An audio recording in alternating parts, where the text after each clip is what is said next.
আসসালামু আলাইকুম। জাতীয় দৈনিক সময়ের অপরাধ চক্র পত্রিকার পক্ষ থেকে সবাইকে অভিনন্দন জানাচ্ছি। আমি এই মুহূর্তে রয়েছি দ্বীপ জেলা ভোলা চরপেশন উপজেলা ওসমানগঞ্জ ৩ নং ওয়ার্ডে ইসলামিয়া দাখিল মাদ্রাসার মাঠে। আপনারা দেখতেছেন একাধিক অভিযোগ উঠেছে যে এই মাদ্রাসাটির যে সুপার রয়েছেন, এই সুপার সাহেব তিনি নিজের ক্ষমতার জোরে তিনি কি করেছেন, এই মাদ্রাসার এই মাঠটিকে আপনার যে কই কৃষি চাষের জন্য তিনি প্রস্তুত করেছেন, যাহা নজিরবিহীন একটি ঘটনা।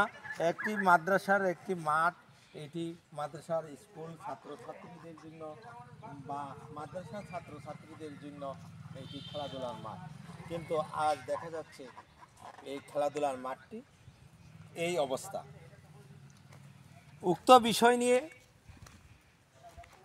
একাধিক ব্যক্তি সোশ্যাল মিডিয়ায় বিষয়টি যখন ছাড়ে, উক্ত বিষয়টি আমাদের গণমাধ্যম কর্মী ও মানবাধিকার কর্মীদের নজরে পড়ে।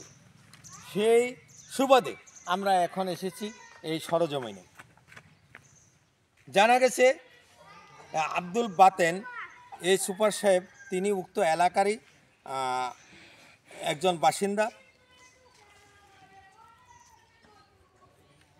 উক্ত বিষয় নিয়ে আব্দুল বাতেন সাহেবের সাথে কথা বললে তিনি বিষয়টি গণমাধ্যমকে বলেন, আপনাদের যা আছে আপনারা তা লিখতে পারেন, আমি ঊর্ধ্বতন কর্মকর্তাদের সাথে কথা বলব। আমাদের কথা হয়েছে একটি,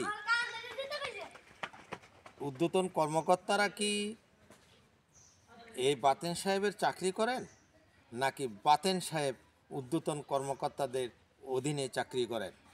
সাংবাদিক বাহাদুর চৌধুরী, জাতীয় দৈনিক সময়ের অপরাধ চক্র, ক্রাইম নিউজ, ডিজিটাল আন্তর্জাতিক মানবাধিকার ফাউন্ডেশনের কেন্দ্রীয় কমিটির যুগ্ম মহাসচিব, ভোলা জেলা, ওসমানগঞ্জ।